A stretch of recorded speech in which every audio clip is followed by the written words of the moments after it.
Céleste Moreau stood in the empty dining room of the Cœur Ardent, her family's three-generation restaurant, watching the morning light filter through windows that had witnessed countless celebrations, yet somehow felt more like prison bars with each passing day. The scent of her grandmother's recipe for coq au vin still lingered in the air from last night's service, but even that familiar comfort couldn't mask the suffocating weight of tradition that pressed against her chest like a stone.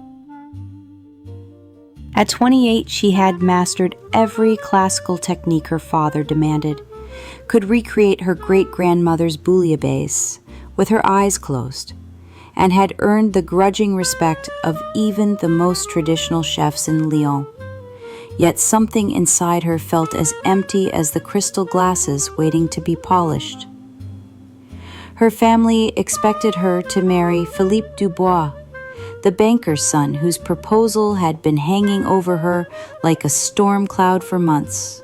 while she dreamed of revolutionizing French cuisine with bold flavors that would make even the most stubborn food critics reconsider everything they thought they knew about what belonged on a proper French table. The morning routine felt different today, charged with an electricity she couldn't name, as if the universe was holding its breath for something monumental to unfold. While arranging fresh lilies in the centerpiece vases, Céleste found herself thinking about the review that would be published in Le Figaro later this week, the one that could either elevate Le Cœur Ardent to legendary status or destroy everything her family had built. And she couldn't shake the feeling that today would mark the beginning of something that would change her life forever. Her hands trembled slightly as she adjusted the last flower, because somewhere deep in her heart, beneath layers of duty and tradition, she knew she was standing at the edge of a precipice, where everything familiar would soon be challenged, where the safe path her family had carved out for her would collide with desires she had barely dared to acknowledge, and where the greatest battle of her life was about to begin. The bell above Le Cœur Ardent's entrance chimed at precisely 7:30, and Céleste felt her heart skip in a way that had nothing to do with nervousness about the evening service. Because the man who walked through her door moved with the quiet confidence of someone who understood that words had the power to build empires or reduce them to ash. He was younger than she had expected a food critic of his reputation to be, perhaps in his early 30s, with dark hair that looked as if he had just run his fingers through it while lost in thought. And when his eyes met hers across the dining room, she felt something electric pass between them that made her forget for one dangerous moment that he was Gabriel Rousseau, the man whose review could destroy everything her family had built over 3 generations. She watched from behind the host's stand as he declined the premium table her father insisted all critics receive, choosing instead a simple table by the window, where the evening light filtered through ancient glass, and something about the way he touched the worn wooden surface with genuine appreciation, as if he understood the stories these tables could tell, made Céleste wonder if perhaps she had misjudged what kind of man would dedicate his life to dissecting other people's culinary dreams. When he ordered without looking at the menu, asking quietly for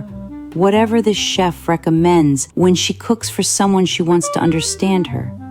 Céleste felt a warmth spread through her chest that was entirely separate from professional pride, because somehow this stranger had spoken directly to the part of her that believed food was a language of the soul rather than mere sustenance. As she prepared his meal with hands that trembled slightly, not from fear, but from something she couldn't name, Celeste found herself putting pieces of her heart into every element of the dish, using her grandmother's secret technique for the sauce that she had never shared with anyone, not even Philippe. And when she carried the plate to his table herself, breaking every protocol her father had established about maintaining professional distance from critics, she felt as if she were offering this beautiful stranger a piece of her very essence. The moment Gabriel took his first bite, his eyes closed with an expression of such pure appreciation that Celeste felt something shift inside her chest, like a door opening in a room she hadn't realized was locked. And when he looked up at her with wonder in his dark eyes, she knew with frightening certainty that this man saw past her technique to something deeper, something true. "This isn't just cooking," Gabriel said quietly, his voice carrying the weight of someone who had tasted countless meals but rarely experienced magic, and Celeste felt her breath catch as he continued. "This is someone sharing their soul." And in that moment, standing beside his table, while the restaurant hummed with evening conversation around them, she realized that everything she had believed about love, about connection, about the safe path her family had planned for her, was about to be challenged by a man whose words could ruin her life, but whose understanding of her art made her feel more seen than she had ever felt in her 28 years. 3 evenings later, when Gabriel returned to Cœur Ardent, requesting not a table, but asking quietly if Celeste might join him for coffee after closing, she felt her heart perform a dangerous dance between anticipation and terror, because accepting meant crossing a line her father had drawn in blood-red ink across her life. Yet refusing felt like denying the very essence of what made her feel alive for the first time in years. They walked together through the cobblestone streets of Lyon's old quarter, where gas lamps cast golden pools of light that seemed to exist just for them. And when Gabriel spoke about how food was the universal language that connected souls across centuries, Celeste felt as if someone had finally translated the poetry she had been writing in sauces and spices since childhood, yet had never been able to speak aloud.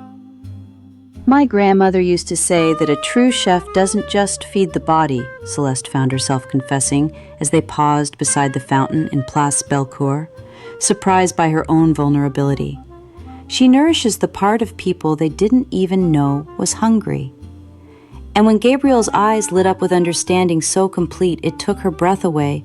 she realized that this man didn't just appreciate her food. He understood the sacred mission that drove her to create, the same mission that made her dream of revolutionizing French cuisine while her family demanded she preserve it exactly as it had always been. As Gabriel shared his own story of growing up in his grandfather's bookshop, surrounded by stories of love and adventure that made him believe food could tell tales just as powerful as any novel, Celeste felt the strange sensation of pieces of herself she thought were lost forever clicking back into place. Because here was someone who understood that she cooked not just with technique, but with the accumulated dreams of every woman in her family who had stood before a stove and wished for something more. The coincidences began to reveal themselves like stars emerging at dusk, each one more impossible than the last, as they discovered that Gabriel's grandfather had owned the very bookshop where Celeste's grandmother had once worked as a young woman, that they had both dreamed of opening a restaurant that served food inspired by literature, that they both kept journals filled with recipes paired with poetry, and when Gabriel mentioned that his grandfather had often spoken of a young cook named Marguerite who had changed his understanding of what food could be, Celeste felt the world shift beneath her feet, because Marguerite had been her grandmother's name. The grandmother whose secret techniques she still used, whose dreams of culinary revolution she had inherited like a sacred flame. Yet even as her heart sang with the impossibility of these connections, Céleste felt a shadow of dread creeping through her joy because tomorrow Philippe Dubois would come to dinner with her parents to discuss their engagement,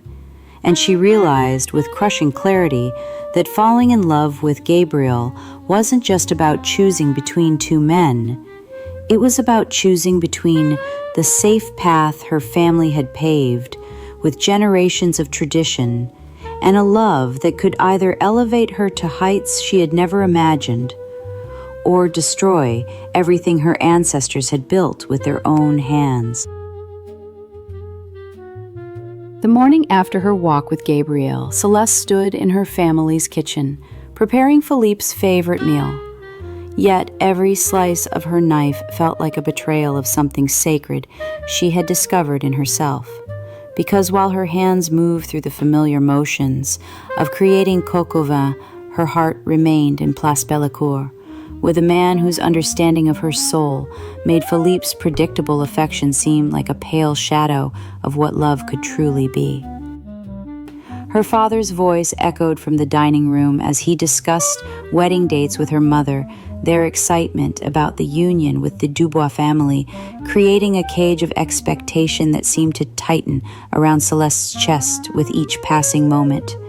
And when Philippe arrived that evening, wearing his expensive suit and carrying flowers that smelled of obligation rather than passion, she felt the crushing weight of a life that suddenly seemed designed for someone else entirely.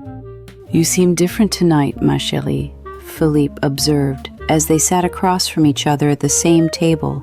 where Gabriel had praised her cooking with eyes that truly saw her. And Céleste felt her breath catch as she realized that Philippe's gaze held the comfortable blindness of someone who had never questioned whether the woman he planned to marry was the same person who dreamed of revolutionizing French cuisine, or merely a beautiful addition to his banking empire's social status. When he reached into his jacket pocket and produced a ring box with the casual confidence of a man who had never doubted his welcome, Céleste felt time slow to a crystalline moment where she understood that accepting would mean burying the part of herself that Gabriel had awakened, yet refusing would shatter the dreams her family had woven around her future for longer than she could remember. What do you think of our story? Family expectations are a struggle many of us face, right? If this emotional dilemma resonates with you, show us your love and like to let us know you're following this intense moment. The ring itself was magnificent, a family heirloom that Philippe's grandmother had worn for 60 years of what he called a proper French marriage. But as Céleste stared at the diamonds that caught the candlelight like trapped stars, she found herself thinking about Gabriel's grandmother, Marguerite, and the impossible coincidence that seemed to bind their families together across generations, wondering if perhaps some stories were meant to repeat themselves in ways that defied explanation. Her mother appeared in the doorway at that moment, her face glowing with anticipation as she witnessed what she believed was the culmination of careful planning. And Céleste felt the terrible mathematics of love calculating itself in her heart, because choosing Gabriel meant shattering everything her parents had built their hopes upon, while choosing Philippe meant destroying the part of herself that had finally learned what it meant to be truly understood by another human being. "I need time to think," Céleste heard herself whisper as she closed the ring box without taking the ring, and the silence that followed felt like the moment before a building collapses, because she could see in Philippe's eyes the first shadow of doubt about a future he had considered guaranteed, while her father's face appeared behind her mother's shoulder, wearing an expression of confusion that would soon transform into something far more dangerous. That night, as she lay in her childhood bed, Céleste understood that falling in love with Gabriel Rousseau hadn't just complicated her life. It had set in motion a series of choices that would either liberate her soul or destroy everything she'd ever known as home. And tomorrow, she would have to decide whether love was worth the price of disappointing everyone who had ever believed they knew who she was meant to become. The morning after refusing Philippe's ring, Céleste woke to find her father standing in the kitchen doorway, with an expression she had never seen before, one that combined disappointment with something that looked dangerously close to betrayal. And when he placed Gabriel's published review on the counter between them without a word, she felt her heart stop completely, because the headline read, "Le Cœur Ardent, when tradition becomes prison." And every word that followed was a surgical dismantling of everything her family had built, written by the man whose understanding of her soul had made her believe in love for the first time in her life. Gabriel had praised her innovative techniques while simultaneously destroying the restaurant's reputation, calling her cooking revolutionary, but constrained by the suffocating weight of inherited mediocrity. And as Céleste read his words about how the chef clearly yearned to break free from antiquated family traditions that have no place in modern French cuisine, she realized with crushing horror that he had used their intimate conversations about her dreams to craft the very weapon that would ruin her family's legacy. "You shared our secrets with him," her father said in a voice so quiet it felt like the moment before thunder, and Céleste felt something break inside her chest as she understood that Gabriel's review hadn't just criticized their food. It had exposed the private struggles she had confided to him during their moonlit walks, turning her vulnerabilities into public ammunition against everything her ancestors had sacrificed to create. Her mother appeared behind her father, tears streaming down her face as she held the morning's other newspapers, each one picking up Gabriel's review and amplifying its damage. And when she whispered, "The Dubois family has withdrawn their proposal," Céleste felt the mathematical precision of her downfall completing itself. Because losing Philip meant losing not just a husband, but the financial security that kept Le Cœur Ardent alive. The restaurant remained empty that evening for the first time in 3 generations, and as Céleste stood alone in the dining room, where Gabriel had first tasted her cooking with wonder in his eyes, she found herself remembering her grandmother Marguerite's journal, the one she kept hidden in her bedroom, filled with recipes and dreams of culinary revolution, but also stories of a young man from a bookshop who had understood her food like poetry. And suddenly the impossible coincidences that had seemed so magical with Gabriel felt like cruel mockery, because perhaps their connection had never been destiny, but merely history repeating its cruelest patterns. She tried calling Gabriel's number 17 times that night, each unanswered ring echoing through her heart like a funeral bell. And when she finally gave up, sitting on the floor of her empty restaurant, surrounded by the ghosts of celebrations that would never happen again, Céleste understood that love could be the most beautiful lie ever told,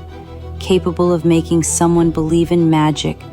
while it systematically shatter everything they held sacred.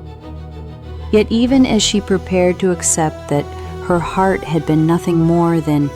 research material for Gabriel's career,